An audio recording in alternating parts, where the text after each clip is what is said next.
Okay, welcome to the channel. I've noticed in the last month to 3 months that there are a lot of new videos that talk about RAW versus JPEG.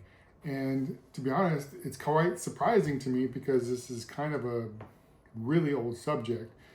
And many of the people who really should know better are not giving you good advice. And I kind of wondered why that was. And I think they're just catering to a larger group. They don't really want to offend anybody. So they kind of like hedge their bets on what they're saying. So to get right to the point, is Jared Poland correct? And the answer is yes, you should be shooting RAW. And let's talk about what that is and why it's important. Because many of the videos that I've seen where they even talk about the pros of RAW don't actually get into the actually good information that is a pro to RAW. So let's talk about some of those. We're going to talk about some of the myths that are out there regarding RAW.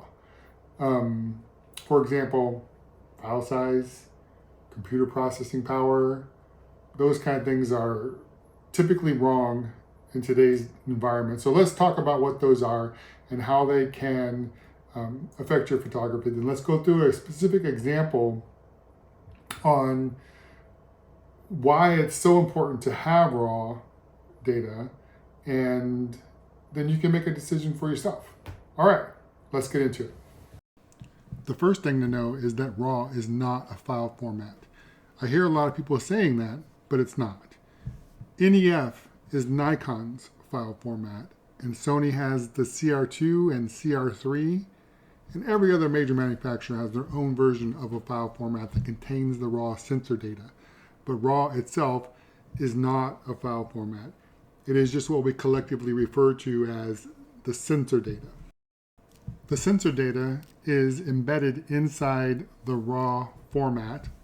For Nikon, it's the NEF, as well as other metadata, ISO, shutter speed, aperture, GPS, the list goes on. Here's a look at some of the data that's contained within Nikon's NEF format. Every time you press the shutter button, the RAW sensor data is collected. It is then paired with the metadata and sent through picture controls. Picture control always generates a JPEG. Regardless of whether you select RAW only or JPEG plus RAW or just JPEG, a JPEG is created. Now if you selected RAW as your primary output or RAW with JPEG, an NEF is also created. And in either case, both are written to disk, whether it be a JPEG or a RAW. All right, let's not pretend that we know exactly what's happening behind the scenes, because Nikon keeps that stuff fairly secret. It's proprietary information. But the gist of it is, if you're shooting just in JPEG, you end up with just a JPEG. If you're shooting in RAW, you end up with both a JPEG and a RAW. And the reason being is, when you create just a RAW file, you are putting that JPEG and embedding it into the RAW. And why is that the case? Well, that's the case because whenever you display your images on the back of your view screen, it cannot display a RAW file. It must display the JPEG. So you have to look at JPEGs here. It's the same for your computer. When you're looking at it, you're looking at JPEGs, even if you have the RAW file. And so you're looking at the embedded JPEG that was created when the camera took the picture. All right, in order to understand why RAW data is important, I'm going to take this picture from 2013, so 11 years old, and we're going to zoom in so that we can see what a pixel is. I'm not trying to be difficult. I'm sure we all understand, but just for clarity's sake, let's go through the example. As we zoom in, you can see that a pixel is simply a single square that is nothing more than one single color. And when we look at that particular color, the value that we will get is a single pixel color that's represented by 3 different colors: red, green, and blue. And for this particular case, we're looking at 72, 62, and 47. Those are our red, green, and blue numbers. Here it's 127, 127, 120. Here, 49, 43, 31. And each one pixel is just a square, and as a group, they represent our image. And the total number of pixels this way by this way represents our megapixel count. All right, and so in the image, every single pixel in this image can be represented by a 3-digit number between red, green, and blue, and the colors are going to be a ratio of those 3 numbers together. They're never going to be higher than 255 in the top corner. 255, 255, 255 represents pure white, or 000, which is pure black. They're always going to be somewhere in between those. And that, each one of these is represented by 8 bits, and that's why we call it an 8-bit number. 8 bits for red, 8 bits for green, and 8 bits for blue. Okay, so here's our example of why RAW is important. These 3 glasses represent red, green, and blue of a single pixel. So if I take a little bit of blue and put it in there, a little bit of red,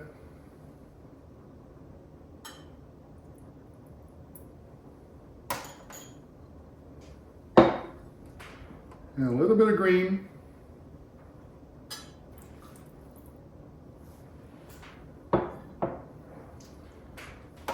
this would represent 1 pixel. And that pixel would be the ratio of these 3 colors. And as long as it's below the 255 limit of a JPEG, it's fine. If it's at the very low end, you might lose some clipping down there, but it's not really an issue.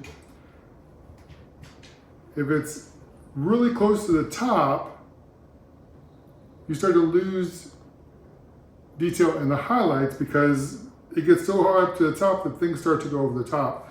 But it's not just the lowlights and the highlights, it's any one particular color. What if you're taking a picture of somebody in a particularly red dress? You know, it could be that it's just a little bit more red. You know, what if it's like really close up there to the top? That's fine too. But what if it's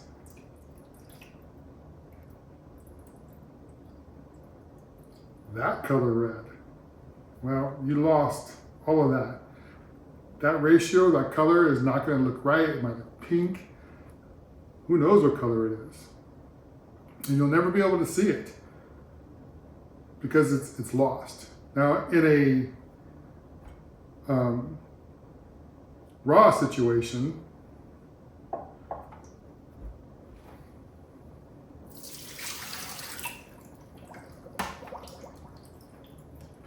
so in a RAW situation, your blue and your greens may have been like this, but your reds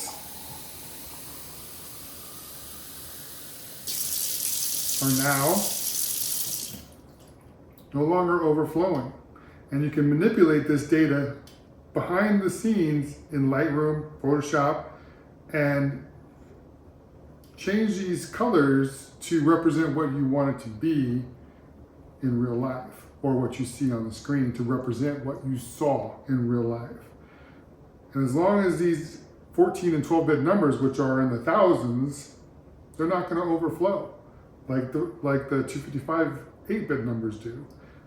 Therefore, you save what was originally captured and allow you to manipulate on the end. Not just the highlights, not just the lowlights, but each individual color panel as well. All right, well, back to the computer. I kind of thought that would be a good experiment, but you let me know. Was it helpful? I don't know. Here in Lightroom, we can also see the same situation. Up here in this corner on the left-hand side of the histogram, this is pure black, this is pure white, and then as it goes up towards the top, that's 0 to 255. You can see that we have a lot of blacks over here, and they're really high up, so we're clipping data down at the bottom. Now, if I had taken this picture with a JPEG only, this would have clipped. It would have clipped the green colors, it would have clipped blues, and you would have lost the color detail down here in the bottom. But since I had taken it in RAW, after the fact, I can go into the develop module and pull up this exposure.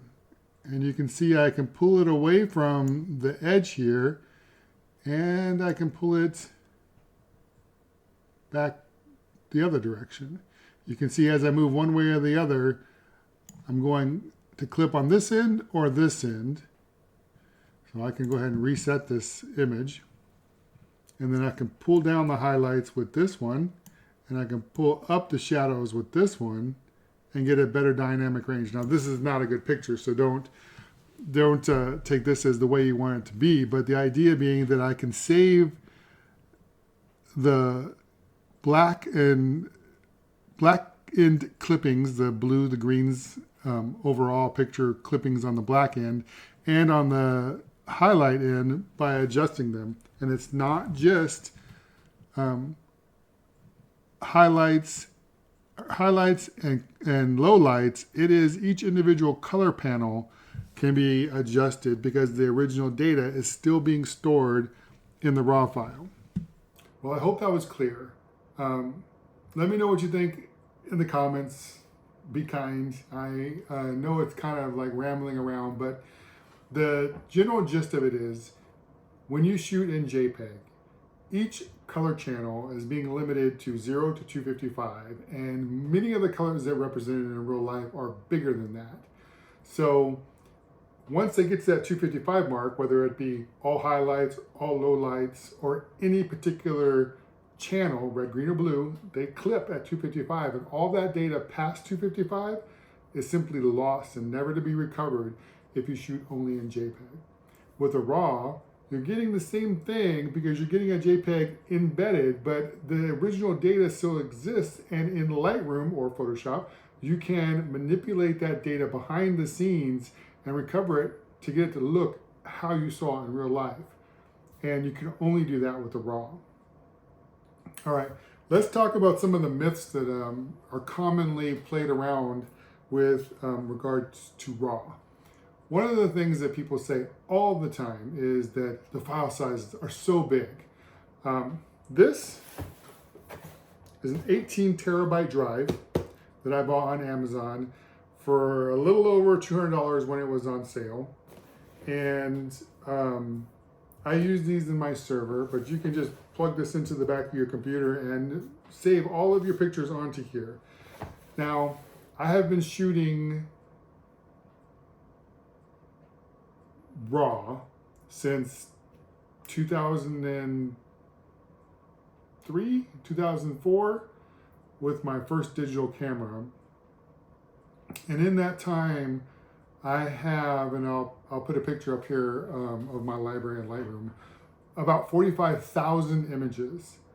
And in total, those 45,000 images amount to about 2 terabytes. So just a fraction of what this drive will hold. I don't recommend using just one single drive as your backup solution, but you know, 2 8 terabyte drives would back up my entire collection of 45,000 images twice. So I have more than one backup.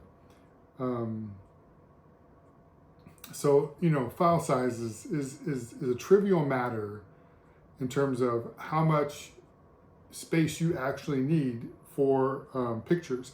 And with this camera, I will take pictures of birds in flight and I'll just hold down the shutter and end up with hundreds and hundreds of images.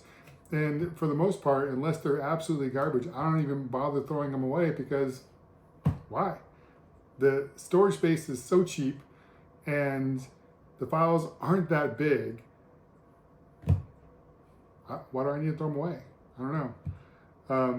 The second thing is that they're so big and they're so hard to use in computers. And, you know, there was a slight bit of that in the early 2000s when you had a 24 megapixel picture and you were trying to modify it in a computer that had 8 gigabits of RAM, and it was constantly trying to go back to disk to manipulate that. But these days, every single computer that you have bought in the last 5 years have SSDs in them. So you don't have to worry about the slow speeds of hard drive. They have more than 64 gigs of RAM. So modifying or manipulating images in Lightroom is trivial and doesn't take up that much resources on your computer. Storing them doesn't take up that much resources. So there really isn't a good excuse not to use RAWs when you're taking pictures. I know that there have been some people, especially back in the early 2000s, who would take pictures with their digital cameras, the D5s, D4s, and store them into JPEG on their drive so that while they're at their venue, they can just take a bunch of pictures at a sports arena and then take and give the disc to a runner who could then take it and put it online like as it was happening. But you know, nowadays, taking it off of the card as RAW and putting it into another computer to process is fast. You can actually even see them as RAW in the screen. So it's not even an issue. Also, another thing to be aware of is I've heard some people say that websites load faster with JPEGs than RAWs. Again, you're never looking at a RAW on a JPEG because the monitor can't display it. It's just JPEGs, always. How you manipulate the data on the back end to get the JPEG that you're viewing on the computer is something that you should retain the ability to do.